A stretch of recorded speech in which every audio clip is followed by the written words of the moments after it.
Hey everyone, I'm Peter Stories, here to guide you today. If you use this video to drift off to sleep, please tap like, hit subscribe, and drop a comment telling me where you're watching from and what time it is there. Now, settle in, get cozy, and let yourself relax.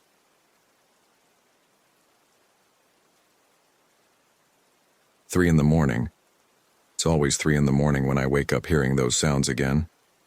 My new house is over 1,000 miles from Olympic National Park, but still, I still hear them. My wife says they're just nightmares. She wasn't there. She didn't see what I saw that October night. I'm recording this because my therapist says it might help. Says I need to get it out completely, not just the sanitized version I gave the investigators. The real version.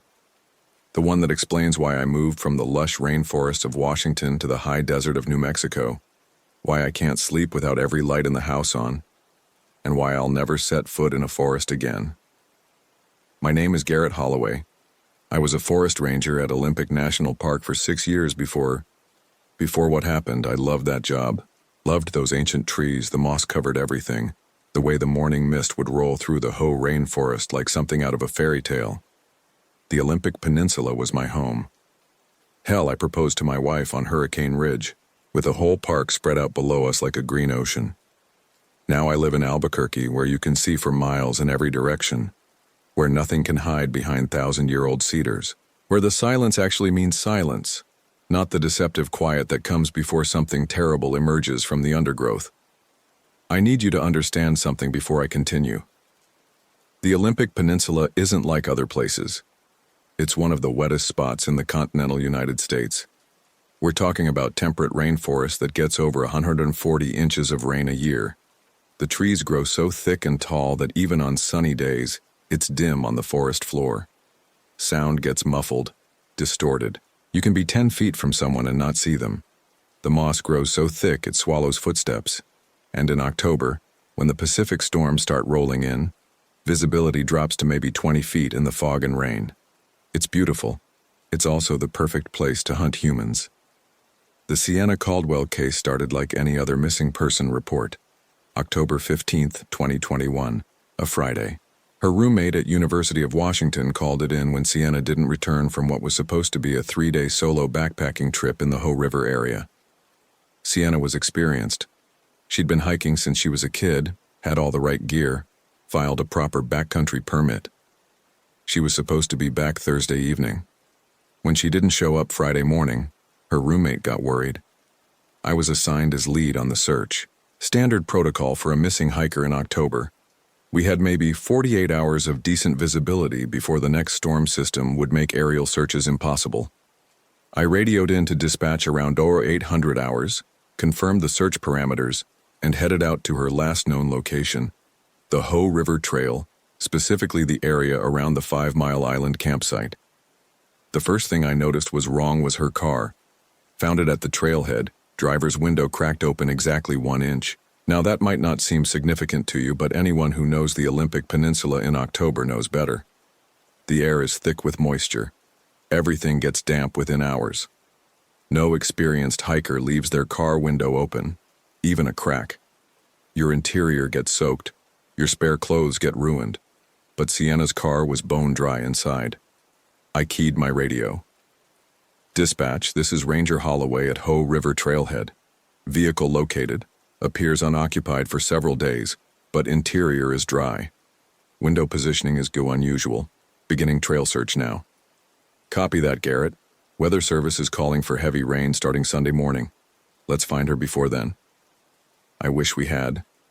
I started up the trail with my standard gear, radio, GPS, first aid kit, emergency beacon, headlamp, backup flashlight, weather radio, and my service weapon.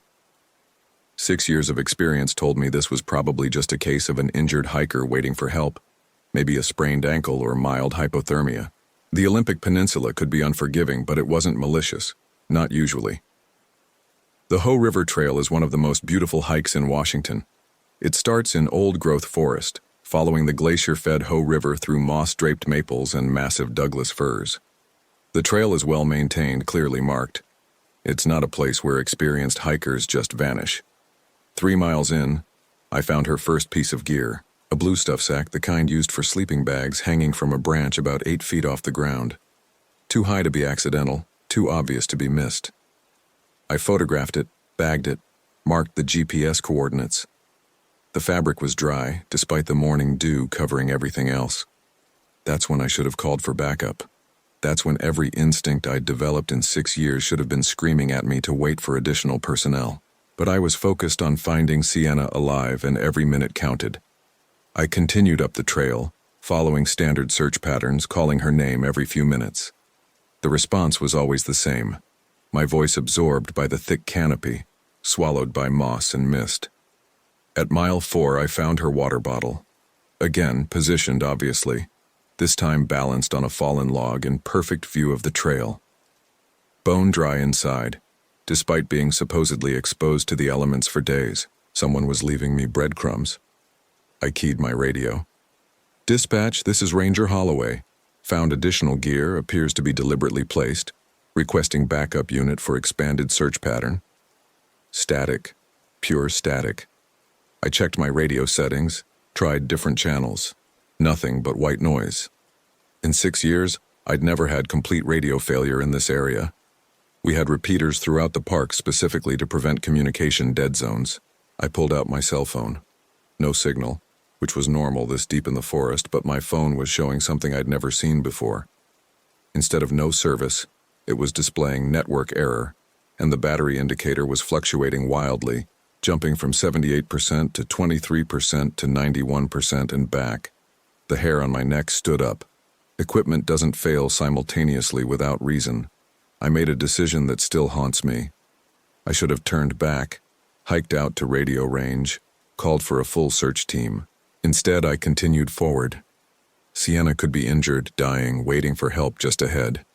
I couldn't abandon her because of malfunctioning equipment. At mile 5, just before the island campsite, I found her backpack. It was hanging upside down from a branch about 12 feet up. The contents had been carefully arranged on the ground below in a perfect circle. Sleeping bag, tent, cooking gear, extra clothes, everything laid out with almost ritualistic precision. But here's what made my blood turn cold. There was no way that backpack got up there naturally. The branch was smooth-barked Douglas fir, no handholds, and the pack was positioned at the exact point where the branch would be too thin to support human weight. Someone had climbed up there with specialized equipment. Someone who wanted me to know they could do impossible things. I drew my service weapon and keyed the radio again. Still nothing but static, but now I could swear I heard something else underneath the white noise. A sound like breathing. Slow, deliberate breathing. "Sienna," I called. "Sienna Caldwell. If you can hear me, stay where you are. I'm Ranger Holloway. I'm here to help." The response came from 3 different directions simultaneously. A voice, definitely female, calling, "Help me. Please help me." But the acoustics were wrong. The sound was too clear, too consistent across multiple positions. Sound doesn't behave that way in dense forest. I spun in a circle, weapon drawn, trying to identify the source. The voices stopped. The forest went completely silent. Not normal forest quiet, the absence of all sound. No birds, no insects, no wind in the trees. Even the distant sound of the Hoh River had disappeared. That's when I realized I wasn't conducting a search and rescue anymore. I was being hunted. I tried to retrace my steps, get back to open ground where I could see approaching threats. But the trail I'd been following for years, a trail I could hike blindfolded, had changed. Markers I'd passed earlier were gone. Familiar landmarks had shifted. The path itself seemed to curve in directions that defied my GPS reading. My GPS was showing my location as somewhere in the middle of the Hoh River. According to the device, I was standing in 6 feet of rushing water. I shook it, reset it, but the reading remained constant. According to this supposedly precision instrument, I didn't exist on dry land. I forced myself to think like a ranger, not a victim. Someone was using advanced technology to disorient me. Military-grade GPS jammers, voice projection equipment, maybe even micro-drones to move objects into impossible positions. This wasn't supernatural. This was human intelligence combined with technical capability and intimate knowledge of the terrain. which meant Sienna hadn't just gotten lost. She'd encountered someone who had been planning this for a long time. I began moving toward what I hoped was the river, using the ambient sound of water flow to navigate. If I could reach the hoe, I could follow it downstream to the visitor center. Basic survival technique. Water always leads to civilization eventually. But even that was being manipulated. I'd walk toward the sound of rushing water for 10 minutes only to find myself at the base of a moss-covered cliff face with no river in sight. The sound would shift, seem to come from behind me now, and I'd turn to find I was facing deeper forest. Hour after hour of this psychological maze. My water was running low, my flashlight batteries were draining at an impossible rate, and the afternoon light was fading fast. October days are short in the Pacific Northwest, and once darkness fell, I'd be completely at the mercy of whoever was orchestrating this. That's when I heard Sienna screaming. Real screaming this time, not the projected voices from earlier. Raw, terrified human agony coming from somewhere ahead and to my left. I crashed through the underbrush following the sound, all tactical awareness abandoned in the desperate need to reach her. I found her in a small clearing tied to a massive cedar tree. Alive, conscious, but changed. 3 days in the forest had left her gaunt, hollow-eyed, and when she saw me approaching, instead of relief, her expression showed pure terror. "Don't," she whispered. "Don't come closer. He's watching. He's always watching."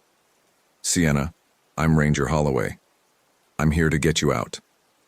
I approached slowly, hands visible, weapon holstered.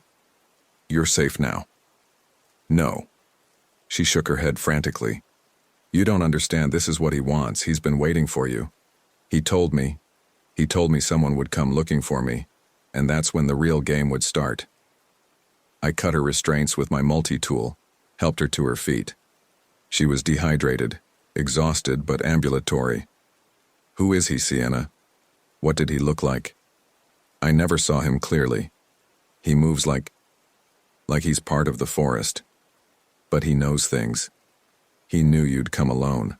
He knew you'd find the gear exactly where he left it. He said..." She started crying. "He said you were perfect. That you'd put up a good fight." The forest around us erupted in sound. Branches snapping, heavy footsteps, something large moving through the undergrowth in a wide circle around our position. But not random movement. Coordinated. Tactical. Whatever was out there was using military movement patterns, establishing a perimeter. "Can you run?" I asked Sienna. She nodded, wiping tears from her eyes. "He made me walk for 3 days. I know I can run now." "Stay behind me, step where I step, and if I tell you to run in a different direction, you do it without question. Understood?" We started moving toward what I hoped was the river. The sounds in the forest kept pace with us, always just outside visual range, but close enough to let us know we were being tracked. Every few minutes, a branch would snap directly ahead of us, forcing us to change direction. We were being herded. My remaining flashlight died just as full darkness fell. One moment I had a narrow beam cutting through the forest gloom. The next moment we were in absolute blackness. But immediately new lights appeared. Dozens of small red lights like LED markers forming a path through the trees. "Don't follow the lights," Sienna whispered. That's how he got me the first time. Made me think I was following trail markers back to safety. So we went the opposite direction, stumbling through undergrowth in complete darkness, guided only by touch and the sound of our own breathing. Behind us, something was keeping pace, not trying to catch us, just following, letting us know it was there. We walked for what felt like hours. My legs were shaking from exhaustion. Sienna was leaning heavily on my arm, and we still had no idea where we were. The temperature was dropping fast. October nights in the Olympics can hit the low 30s, and we were both underdressed for extended exposure. That's when we saw the light ahead.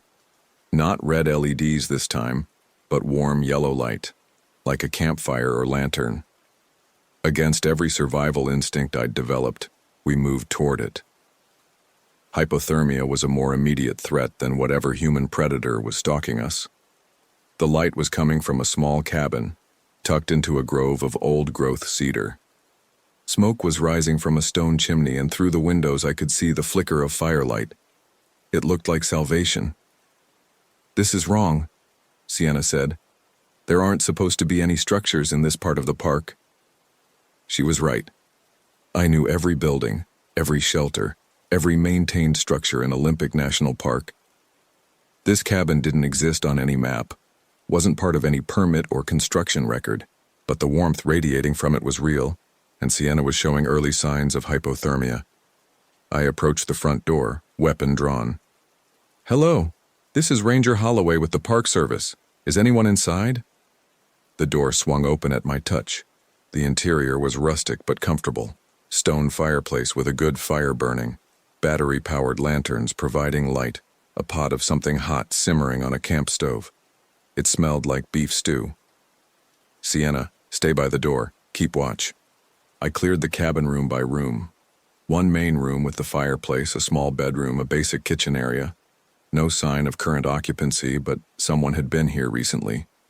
The fire was well maintained, the food was still warm, and there were 2 bowls set out on the small table. 2 bowls. Like someone had been expecting us. "We can't stay here," I said. "This is a trap." But Sienna had already collapsed into a chair by the fire. "I can't go any further tonight. I'm sorry, but I just can't. If he wanted us dead, we'd be dead already. He's had plenty of opportunities." She was right about that. Whatever game our stalker was playing, immediate murder wasn't the objective. This was about something else. Control, maybe, or the thrill of the hunt itself. I barricaded the door with a heavy wooden table, checked the windows. They were too small for adult entry, but large enough to provide escape routes. I distributed the extra batteries from my pack to my backup flashlight and emergency beacon. The beacon showed no signal, but at least it was still functional. "Eat something," I told Sienna, handing her one of the bowls. "We'll rest for a few hours, then move at first light." The stew was actually good.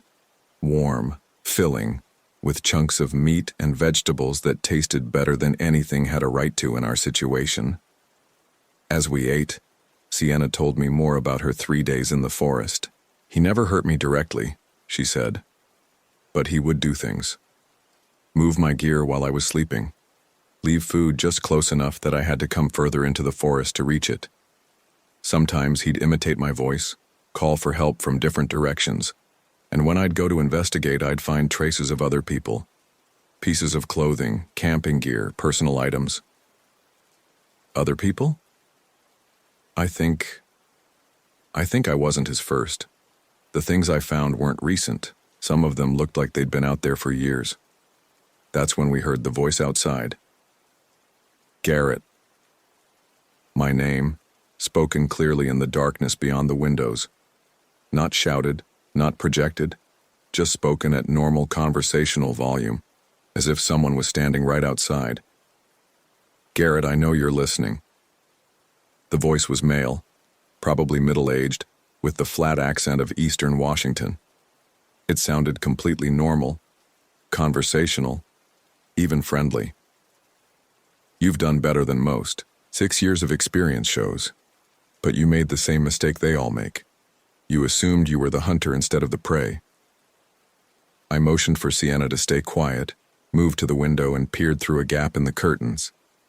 I couldn't see anyone, but that didn't mean no one was there. "I've been watching you for months, Garrett.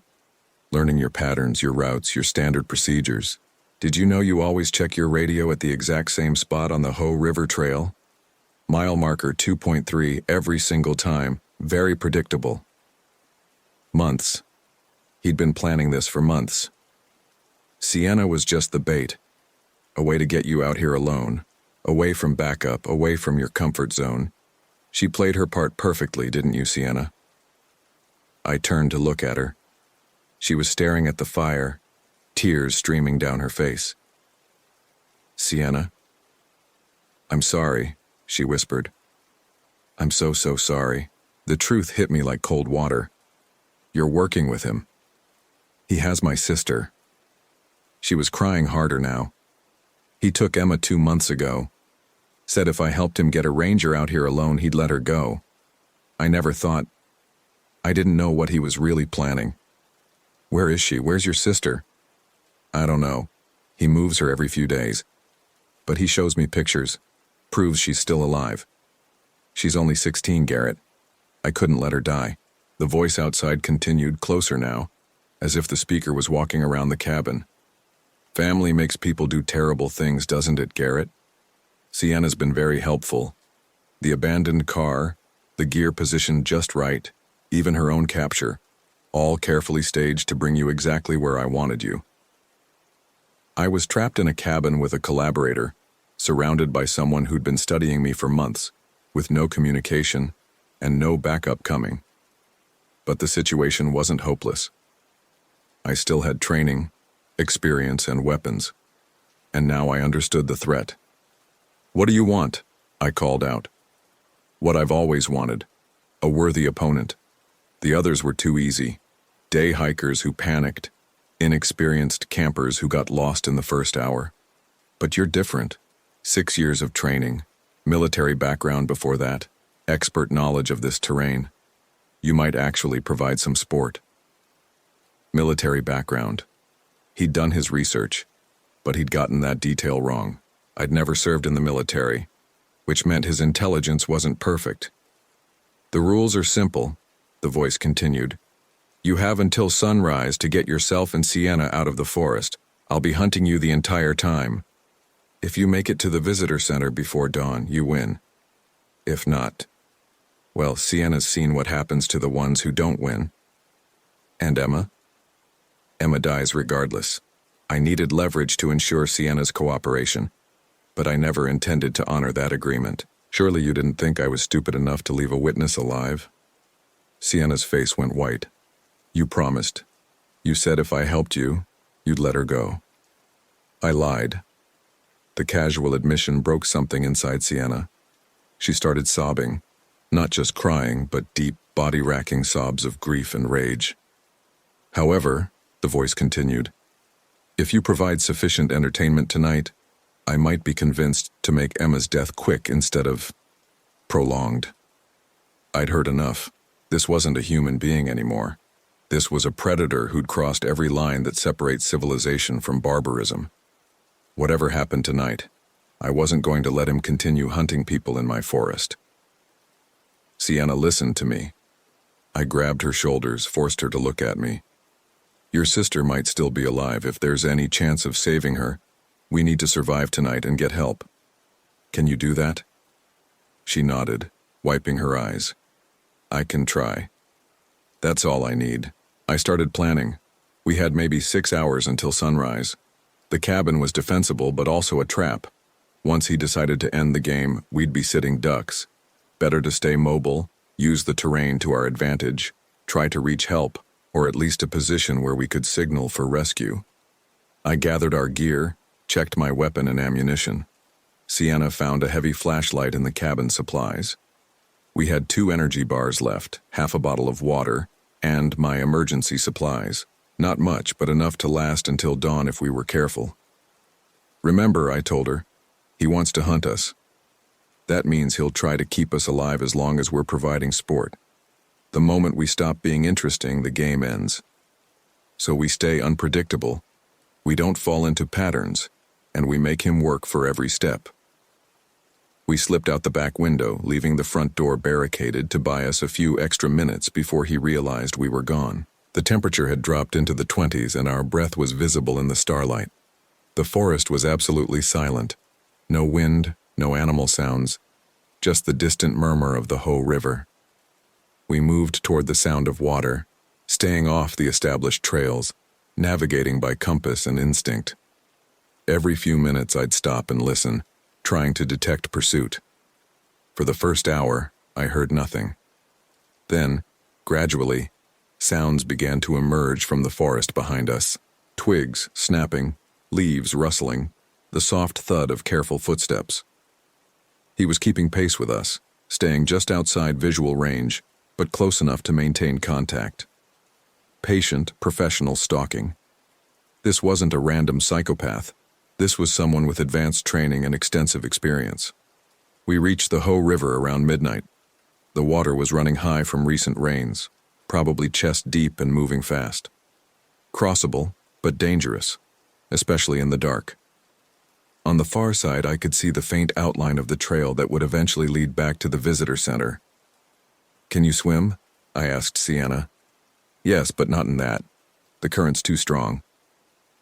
She was right. The river would sweep us downstream, possibly into submerged rocks or fallen trees.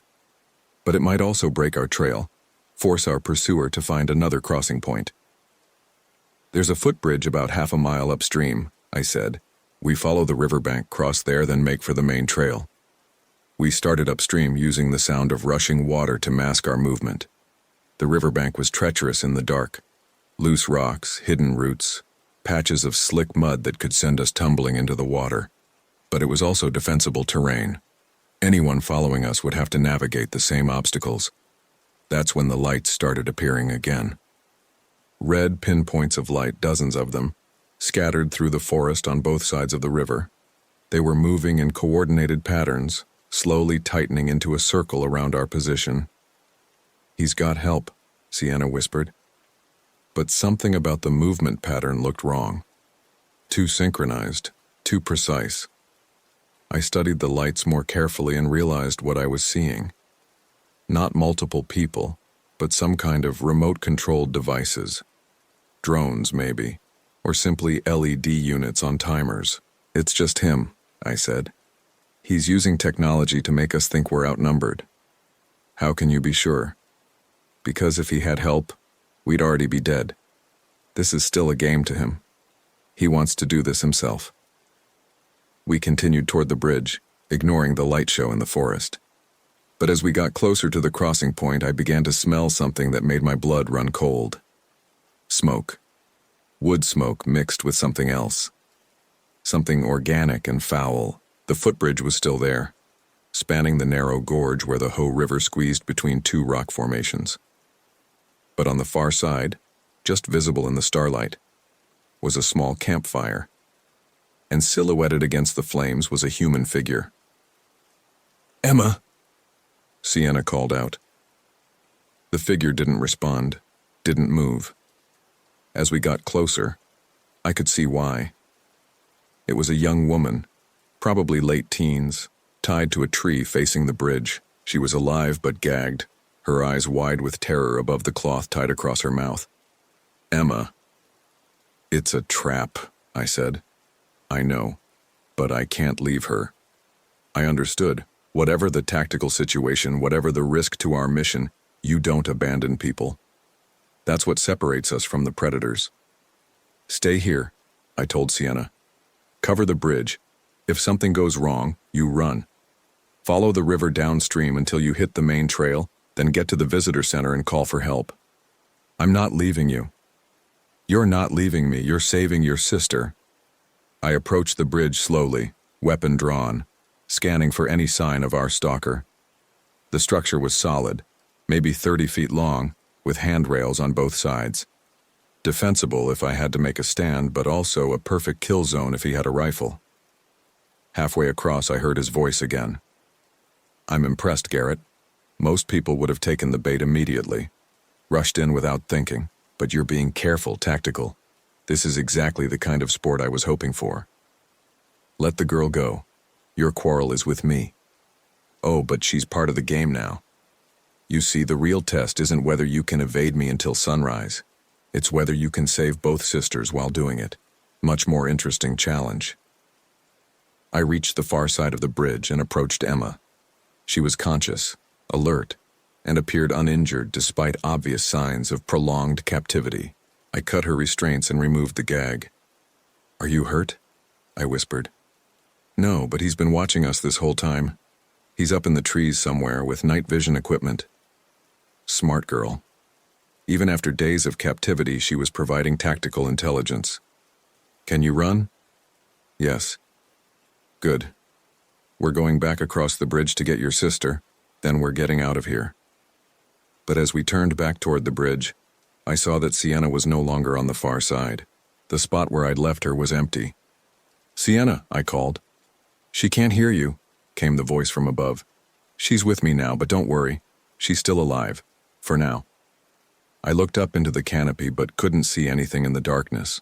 Night vision equipment would give him a massive advantage, let him move through the forest while staying completely invisible to us. What do you want? I want you to make a choice. You can try to rescue Sienna, in which case Emma dies, or you can escort Emma to safety, in which case Sienna dies. Either way, I get to hunt the survivor afterward, see how this works. There's a third option. Oh? And what's that? I kill you. His laughter echoed through the forest, seeming to come from multiple directions at once. You're welcome to try, but remember, you don't know where I am, you can't see me, and I have both women as hostages. Not exactly favorable odds. He was right about the tactical situation, but wrong about my options.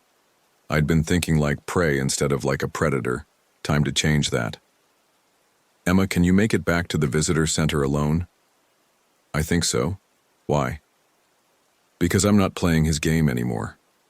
I handed her my backup flashlight and what remained of our water. Follow the river downstream. When you hit the main trail, turn left and keep walking. Don't stop for anything, don't investigate any sounds or lights, just keep moving until you reach help. What about Sienna?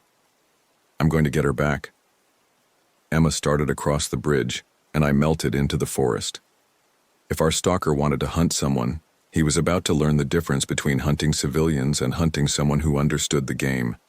I'd spent 6 years learning every inch of this terrain, every game trail and hidden path, every cave and cliff face.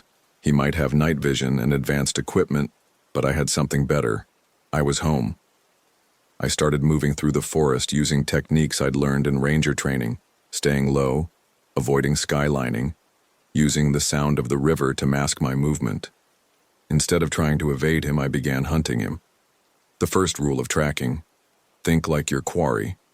He was confident, maybe overconfident. He'd been playing this game for months or years, always maintaining control, always staying one step ahead. He wouldn't expect his prey to turn predator. I found his base camp 20 minutes later. It was a sophisticated setup hidden in a natural depression about a quarter-mile upriver from the bridge. Military surplus tent, camouflaged with local vegetation, surrounded by electronic equipment I didn't recognize, solar panels for power, communication gear, what looked like drone control systems. This wasn't a random psychopath. This was a professional who'd been planning and preparing for a long time.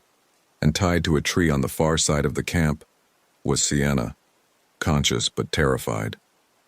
I studied the perimeter for 10 minutes, identifying approaches, sight lines, potential ambush points. He'd positioned the camp well, with good fields of fire and multiple escape routes, but he'd also made one critical mistake. He'd assumed I'd be trying to sneak in quietly. Instead, I stood up and walked directly into the camp, weapon drawn, but not aimed. "I'm here," I called out. "Let's finish this." He emerged from the shadows at the edge of the camp, and I got my first clear look at him. Mid-40s, average height but powerfully built, wearing military-style clothing and carrying what looked like a high-end hunting rifle with night vision scope. He moved with the fluid confidence of someone completely comfortable with violence. "Impressive," he said. "I honestly didn't think you'd find me this quickly." "Let her go. You know that's not how this works, but I'll make you a deal. Single combat, winner takes all. You beat me, the women go free. I beat you, well, let's just say they won't be going home." "What kind of combat?" "Hand to hand, no weapons. Just skill against skill." I considered the offer. He was bigger than me, probably stronger, and definitely had more recent combat experience.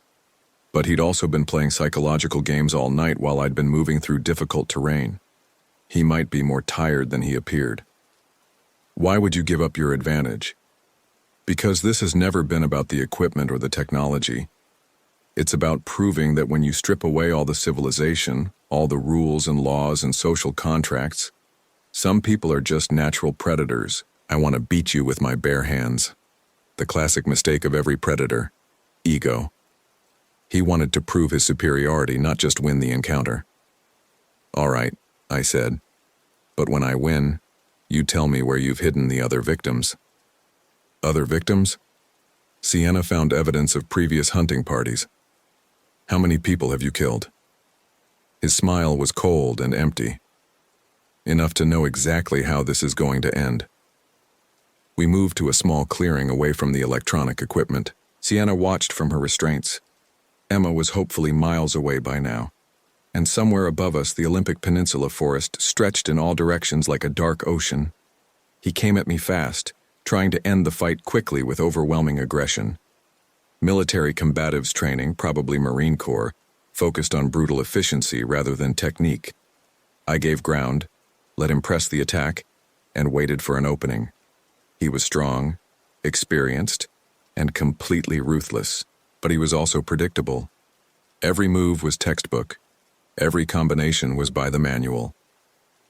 After 6 years of dealing with everything from drunk campers to aggressive wildlife, I'd developed a more improvisational style. When he overcommitted to a takedown attempt, I slipped the grab and got behind him. When he tried to use his weight advantage to pin me, I used his momentum to throw him off balance. Slowly, methodically, I began to take control of the fight. The turning point came when he pulled a knife. I thought this was hand-to-hand, I said, backing away. I lied, again.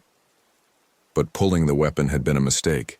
It telegraphed his intentions, showed his desperation, and gave me a clear target. When he lunged with the blade, I stepped offline and trapped his weapon arm. 3 seconds later, he was on the ground with a dislocated shoulder, and I had the knife. "It's over," I said. "No," he gasped. "It's not." He reached into his pocket with his good hand and pulled out what looked like a small radio transmitter. "Dead man switch," he said. "If I don't check in every hour, your little Emma gets a very unpleasant surprise. She's not as safe as you think." "You're lying." "Am I?" "She's following the river downstream just like you told her. But there are other traps out there, other preparations. I've been planning this for months, remember? Did you really think I'd put all my eggs in one basket?" I looked at Sienna. Her expression confirmed what I already suspected. He wasn't bluffing. "What do you want?" "Simple. You let me go, give me a 2-hour head start, and I'll call off the final surprise. Emma makes it to safety, Sienna goes free, and everyone lives happily ever after. Except you disappear and start hunting other people?" "Probably. But that's not your problem anymore, is it?" The calculation was simple and horrible. Let him go and other innocent people would die. Refuse and...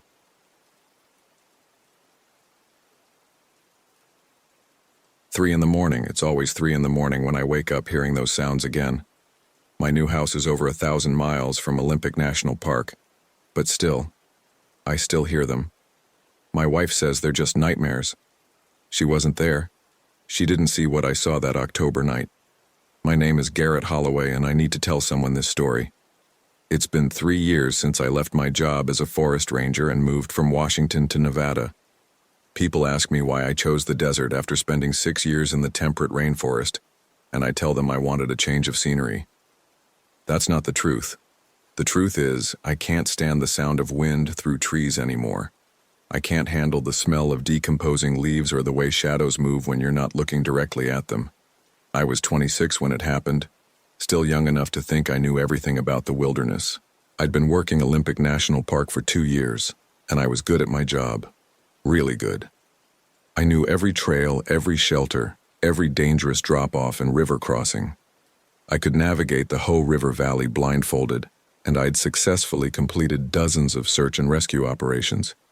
The other rangers called me Compass because I never got lost, never missed a mark.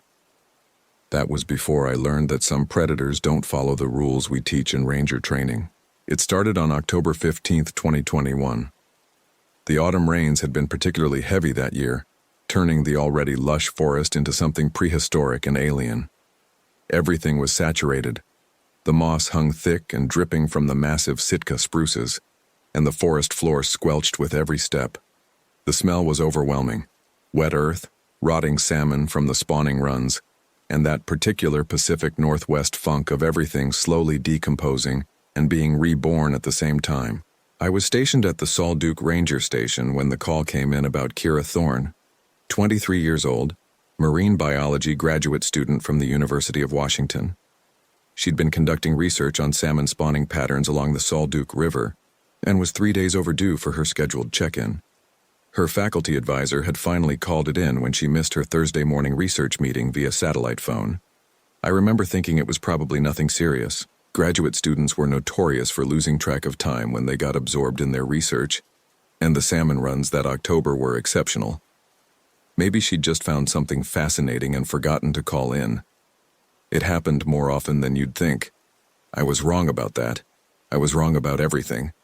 The initial search seemed routine. Kira's last known location was approximately 8 miles up the Solduke River Trail, near the hot springs where she'd been documenting spawning behavior. Her research permit allowed her to camp in designated backcountry sites for up to 7 days. She had an emergency beacon, a satellite phone, and according to her gear list, enough supplies for 10 days. I headed out alone that Friday morning, which was standard protocol for initial searches of experienced backcountry visitors. The mist was so thick I could barely see 20 feet in any direction, but I knew the trail well enough to navigate by feel. The sound of the Solduke River running high and fast from the recent rains provided a constant audio compass. About 4 miles in, I found her first campsite. Everything looked normal. Proper food storage, fire ring properly extinguished, no trash left behind. She'd followed leave no trace principles perfectly, but something bothered me about the scene, though I couldn't put my finger on what. Maybe it was how neat everything was. Too neat, like someone had cleaned up after her. I keyed my radio to report the find. Solduke Base, this is Ranger Holloway. I'm at GPS coordinates 47.9652 north, 1 in 23.8347 west. Located what appears to be Thorne's first campsite. No signs of distress, moving upriver to continue search. The response came back clear as day. Copy that, Garrett. Weather Service is calling for another storm system tonight. Check in every 2 hours. 2 more miles upriver, I found her second campsite. This one told a different story. Her gear was still there. Tent properly staked, backpack hanging from a bear line, research equipment arranged on a tarp. But there was no sign of Kira herself, and something was definitely wrong with the scene. The tent zipper was open, but not the way you'd leave it if you were planning to come back. It was ripped open from the inside like she'd been trying to get out fast. Her sleeping bag was twisted and pulled halfway out of the tent.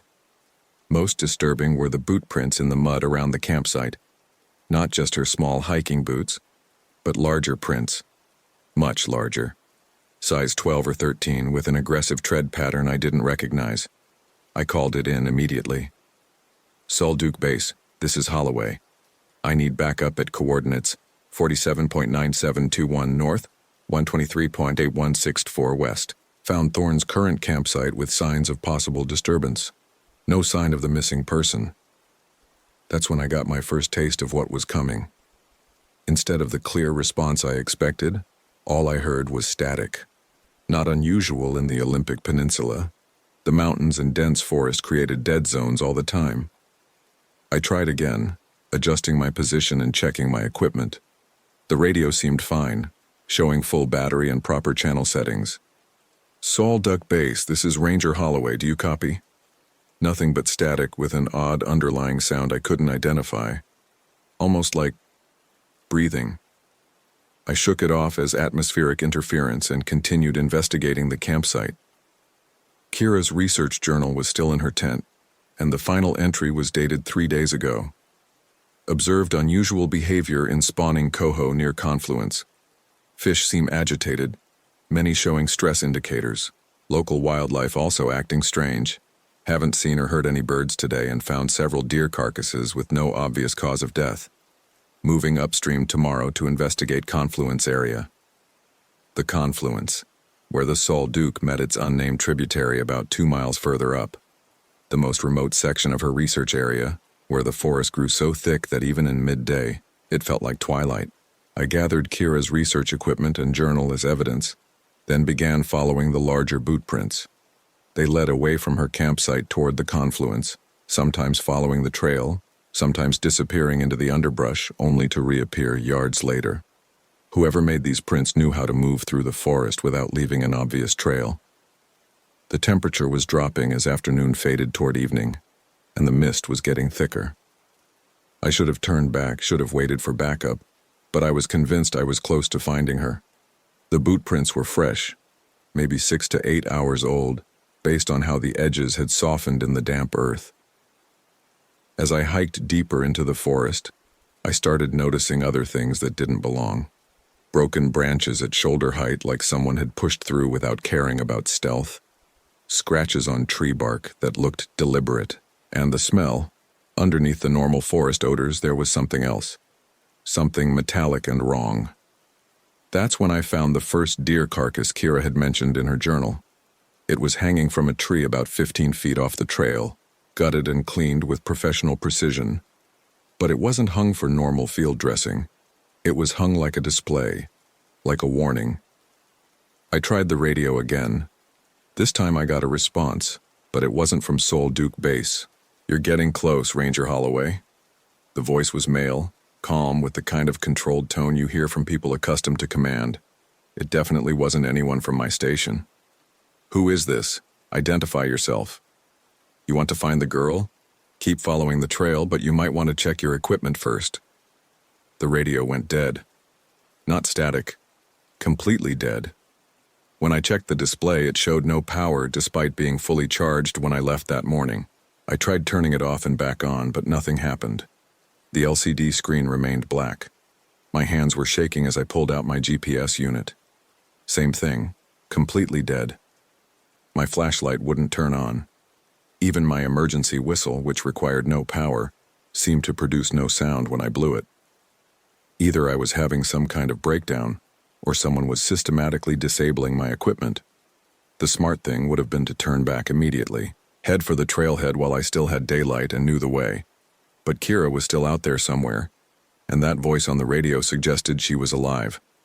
As a ranger, I had a responsibility to find her. I pressed on toward the confluence as the forest grew darker around me. The silence was unnatural. No bird calls, no rustle of small animals. Even the ever-present drip of water from the trees seemed muted. It was like the forest was holding its breath. The trail became less defined as I got closer to the confluence, eventually dissolving into game paths and unmarked routes through massive fallen logs and dense undergrowth. I was navigating by the sound of running water now, trying to triangulate between the Sol Duke and its tributary. That's when I heard her scream.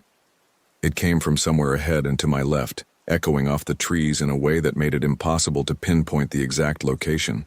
But it was definitely human, definitely female, and filled with terror.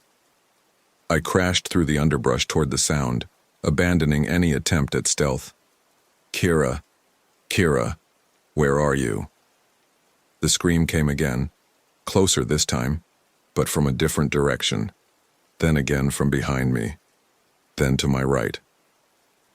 I spun around, trying to locate the source, but the sound seemed to bounce off the trees and come from everywhere at once. I realized with growing horror that someone was playing recordings, the same scream, played from different locations to confuse and disorient me. It was a hunting technique, like wolves using howls to surround and panic their prey. The forest fell silent again, and in that silence, I heard footsteps.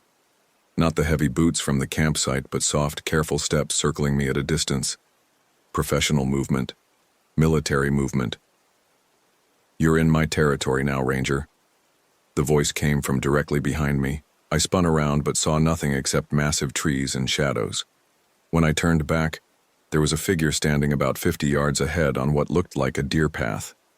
Tall, broad-shouldered, wearing military-style camouflage that seemed to blend with the forest even as I looked directly at it. "Where is she?" I called out. "Safe. For now. But that depends on how well you play the game." "What game? What do you want?" "I want to see if you're as good as they say you are. They call you Compass, right? Let's see if you can find your way out of my woods." The figure melted back into the forest, and I was alone again. Except, I wasn't alone. I could feel eyes watching me from multiple directions, could hear the soft sounds of someone moving parallel to my position. Whoever this was, he wasn't alone either. I tried to think tactically. My radio and GPS were dead, but I still had my compass. Except when I pulled it out, the needle was spinning wildly, never settling on magnetic north. Someone was using a powerful electromagnet to interfere with it. The temperature was dropping fast as true darkness approached. In the desert where I live now, you can see stars on clear nights, navigate by celestial markers. But under the Olympic forest canopy, darkness was absolute. Without my flashlight, I was essentially blind. That's when the psychological warfare really began. First it was sounds. Kira's scream again, but this time followed by what sounded like her voice calling for help. "Garrett, please, I'm hurt. I can't move." Coming from different directions, never the same place twice. Then footsteps, always just at the edge of hearing. Sometimes heavy boots, sometimes what sounded like bare feet. Sometimes multiple sets moving in coordination. I tried to follow the sounds toward what I hoped was Kira, but every time I thought I was getting close, the voice would come from somewhere else entirely. I was being led in circles, and I knew it. But what choice did I have? Hours passed, or maybe minutes. Time becomes meaningless when you're lost in absolute darkness with someone hunting you. I stumbled over fallen logs, walked into spider webs, slipped and fell repeatedly on the wet forest floor. My uniform was soaked through and I was starting to shiver uncontrollably. That's when I found the second deer carcass. I didn't see it so much as run into it, my face pressed against something wet and cold hanging at head height. When I jerked back, the smell hit me. Fresh blood and gutted organs. This one had been killed recently, maybe within the last few hours, and carved into the tree above it, barely visible by touch, were letters. "You're next." I ran. I don't care how that sounds or what it says about my professionalism. I ran blindly through the forest, crashing through underbrush, falling, getting up, running again. Behind me, I could hear laughter. Not maniacal movie villain laughter, but the controlled amusement of someone enjoying a successful hunt. I ran until I couldn't breathe, then collapsed against a massive cedar tree, trying to quiet my gasping so I could listen for pursuit. The forest was silent again, but it felt like the silence before an attack. That's when I heard Kira's voice, clear and close, and definitely not a recording this time. "Garrett, is that you?" She was maybe 20 feet away, though I couldn't see her in the darkness. Her voice sounded weak, frightened but alive. "Kira, where are you? Are you hurt?" "I'm tied to a tree. He's been keeping me here for 2 days. Please, you have to get me out of here before he comes back." I felt my way toward her voice, hands extended, moving as quietly as possible. Every instinct told me this was a trap, but I couldn't abandon her if there was even a chance she was really there. My hands found rope first, then her wrists bound behind the tree. She was real, warm, breathing. I started working at the knots with numb fingers.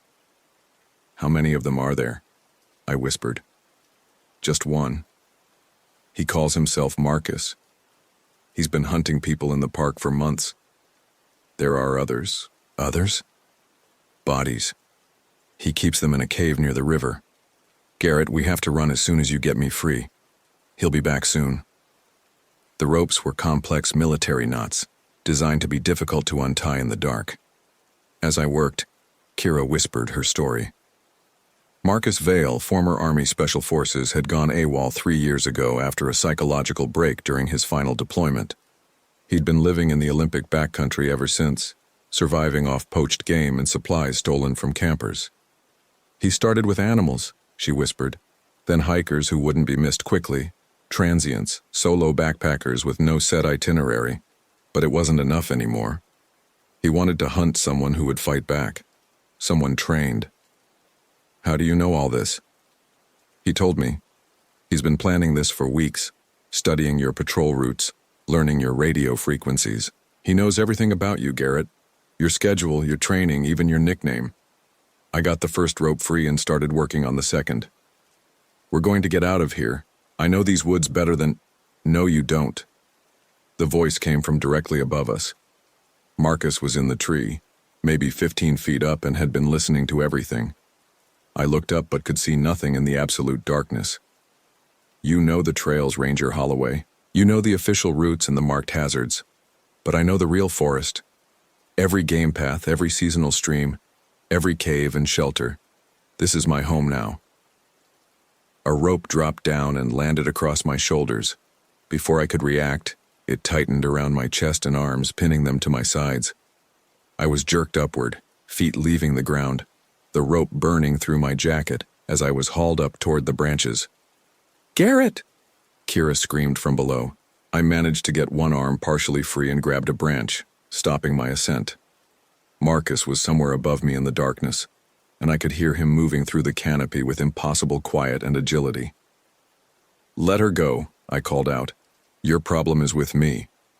My problem is that people think they own the wilderness. Rangers, researchers, tourists, you all act like you belong here. But this forest was here long before you, and it'll be here long after you're feeding the soil." A boot caught me in the ribs, and I lost my grip on the branch. I swung free on the rope, spinning slowly, completely helpless. Below me, I could hear Kira crying. "Here's how this works," Marcus said, his voice now coming from below. He'd descended silently while I was distracted. "I'm going to let you down, and you're going to run. I'll give you a 10-minute head start. If you can make it to the trailhead before I catch you, you both go free. And if you catch me, then you join my other trophies." The rope went slack, and I dropped 8 feet to the forest floor, landing hard on my shoulder. Pain shot through my arm, but nothing seemed broken. Kira was still tied to the tree, and I could just make out her silhouette in the darkness. 10 minutes starts now," Marcus said from somewhere nearby. "And Ranger, your equipment wasn't just disabled. I've been monitoring your radio frequencies all day. No one knows where you are. No one's coming to help." I had a choice to make. Try to free Kira and escape together, or run alone and hope to bring back help. If I stayed to free her, we'd both be caught. If I left her, she might be killed while I was gone. "Go," she whispered. "Please. Get help and come back for me." It was the hardest decision I've ever made. I ran, but not toward the trailhead. Instead, I headed deeper into the forest, toward the river confluence. If Marcus was telling the truth about other bodies, there might be evidence there. And if he was lying about giving me a head start, at least I'd be leading him away from Kira. The forest seemed to close in around me as I moved. Every shadow could hide an attacker. Every sound could be footsteps. I tried to move quietly, but in the absolute darkness, stealth was impossible. I crashed through underbrush, tripped over logs, and splashed through hidden streams. Behind me, I could hear pursuit. Not the heavy, obvious tracking you'd expect, but subtle sounds that suggested someone moving parallel to my route, matching my pace, herding me toward a specific destination. The sound of running water grew louder, and I realized I was approaching the river. Maybe I could follow it downstream, use the sound to cover my movement, or cross it and try to confuse my trail. But when I reached the water's edge, I found something that made my blood freeze. Bodies. They were arranged in a line along the riverbank, partially hidden under fallen logs and debris, but clearly visible once you knew what to look for. 3 of them that I could see, in various stages of decomposition. The newest couldn't have been dead more than a week. I was staring at Marcus's trophy collection. Impressive, isn't it? He was standing on the opposite bank, maybe 30 feet away. In the darkness, he was just a shadow, but I could see he was holding something, a rifle, probably with night vision scope. Took me 2 years to find the perfect spot, deep enough that spring floods don't wash them away, remote enough that no one stumbles across them accidentally. Of course, I didn't count on little Miss Marine Biologist expanding her research area. You're sick. I'm evolved. Do you know what it's like to be the apex predator in an environment like this? To know that you can outthink, outfight, and outlast anything else in the ecosystem? He was wading across the river now, moving slowly, but deliberately. The water only came up to his knees, and he crossed with the confident steps of someone who'd done it hundreds of times. I spent 3 tours fighting enemies who knew the terrain, who had every advantage except training and equipment. But here I'm the local. I know every rock, every route, every seasonal change. And now I get to hunt the most dangerous game of all. I backed away from the riverbank, trying to keep distance between us, but my heel caught on something, and I fell backward. My hand landed on cold flesh, one of the bodies. I jerked away with a strangled cry. "The first one was an accident," Marcus said, still approaching. "Homeless veteran who thought he could camp on my territory. Self-defense, really. But when I realized how it felt, the ultimate test of everything I'd learned, he was close enough now that I could see details. Tall, maybe 6'4", with the lean build of someone who lived off the land. Military-issue camouflage, but modified with natural materials. Moss, bark, leaves, that made him blend perfectly with the forest. Night vision goggles pushed up on his forehead. He didn't need them anymore. I was close enough to take with bare hands. "Your 10 minutes are up, Ranger." I rolled sideways and came to my feet running. Behind me I heard him laugh, but he didn't immediately pursue. He was confident, letting me exhaust myself before the final hunt. I ran along the riverbank, hoping to find a crossing or a way to climb the steep bank on the other side.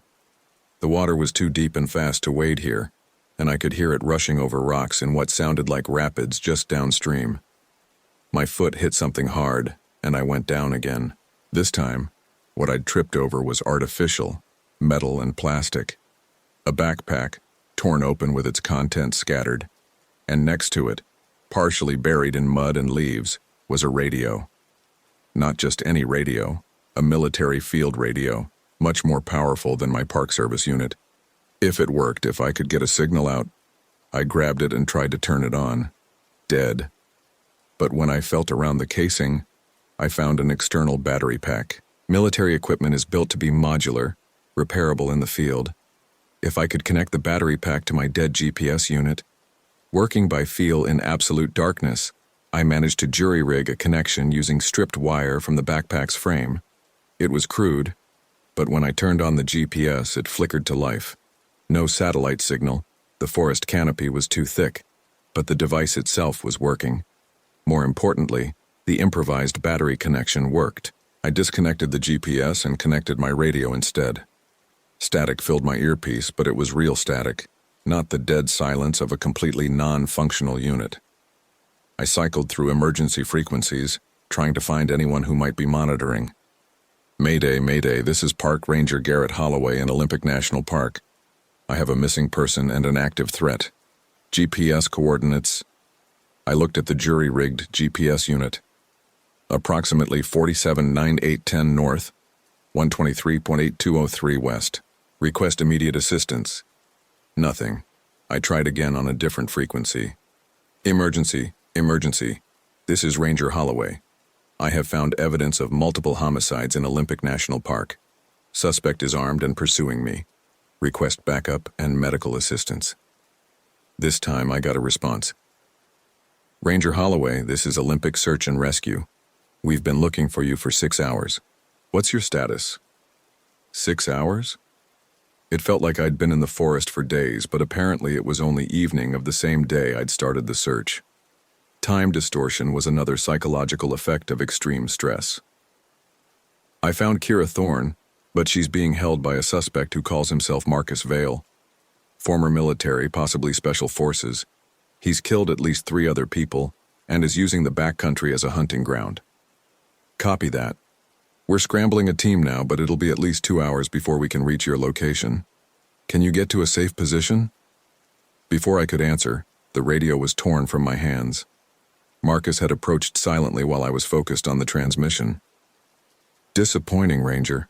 I really thought you'd provide better sport than that." He crushed the radio under his boot, then kicked the improvised battery pack into the river. I was back to being completely cut off from help, but you did manage to call for backup, which changes the game considerably. Now I have to accelerate my timeline. They know who you are now. They'll find you. Will they? Marcus Vale died in Afghanistan 3 years ago, according to official records. As far as the Army knows, I'm buried in Arlington, and even if they do track me down eventually, I'll be long gone by then. The Olympic Peninsula has a lot of wilderness, and I know how to disappear. He unslung his rifle and chambered around. The metallic sound echoed off the trees with horrible finality. Besides, dead men tell no tales. Neither do missing persons whose bodies are never found. I was standing on the edge of the riverbank with nowhere to run except into the water. The current was fast here, probably feeding into the rapids I'd heard downstream. If I jumped, I'd either drown or be swept into the rocks, but if I stayed, I'd be shot. What about Kira? What about her? She served her purpose as bait. Now she's just a loose end. I jumped. The water was shockingly cold, so cold it drove the air from my lungs and made my muscles seize up instantly. The current grabbed me and swept me downstream faster than I'd expected.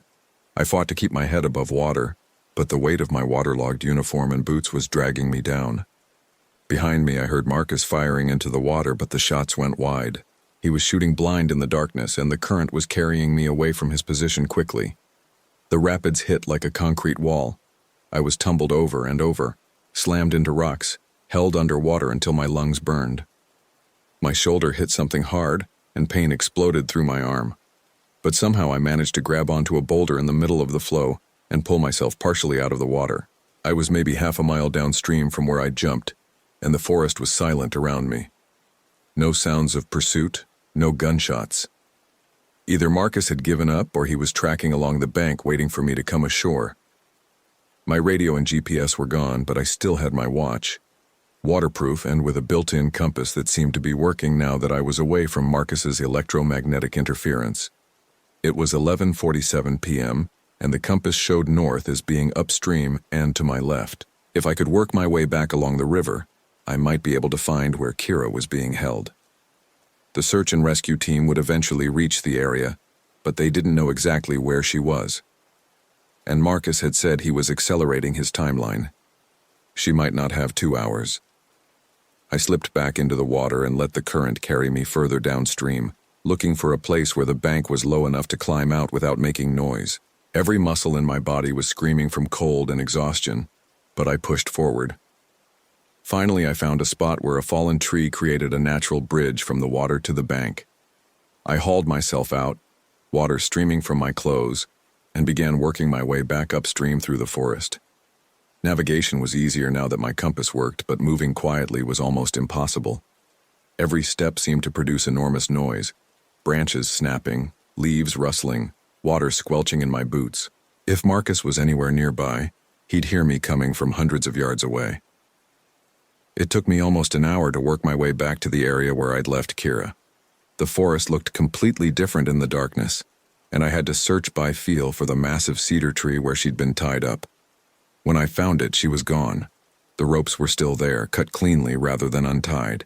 No signs of struggle, no blood. Either Marcus had moved her to a different location, or... She's alive. I spun around. Marcus was standing about 10 feet away, rifle held casually but ready. In the darkness, I hadn't heard him approach at all. For now, but that depends on what you do next. What do you want? I want you to understand something, Ranger. You're not the hero in this story. You're not going to save the girl and walk away into the sunset. You're prey. You've always been prey. The only difference is that now you know it. He gestured with the rifle barrel. Start walking, back toward the river. I didn't move. Where is she? Somewhere safe.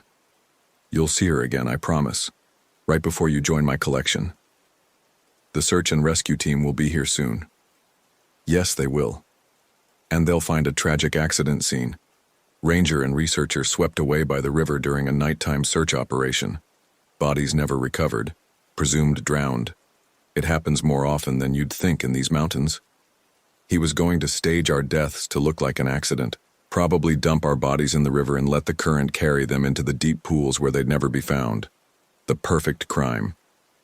Move, he said, raising the rifle. I started walking back toward the river, mind racing. The search and rescue team was still at least an hour away, probably more in the darkness and rough terrain. I was exhausted, disoriented, and completely outgunned. But I was still alive, which meant Marcus was making a mistake somewhere. The mistake I realized was that he was too confident. He'd been successful for so long hunting people who were unprepared and alone that he'd started to believe his own hype about being the perfect predator. But I wasn't just prey. I was a trained ranger with 2 years of experience in these specific woods. More importantly, I knew something he didn't. The search and rescue team would be bringing dogs. We reached the riverbank where I'd found the bodies earlier. Marcus directed me to stand near the water's edge while he positioned himself behind me. The execution site.